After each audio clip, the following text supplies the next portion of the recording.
Tanawa ga ninyo mga kaliksi, di ba? Maayo kay na mo timing akong kauban. Tuara, kauit gyud. Murag gyud nakakauit og dakong isda ba.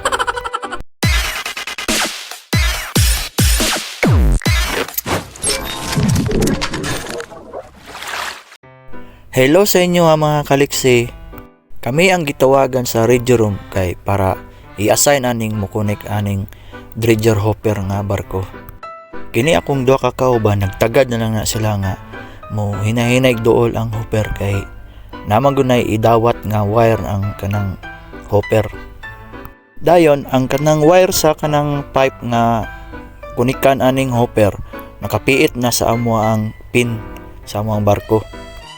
Kanang giswing-swing nga wire mao na wire ang ikonik sa katong nakapin sa among barko.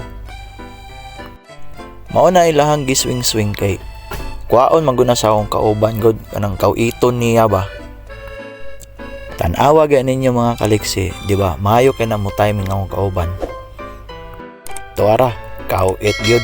Murag gyud nakakauit og dakong isda ba. Gikuha din sa akong isa ka kauban tong giswing-swing nga wire. Kauman ihana din ang kuano, iyang gikunik dayon.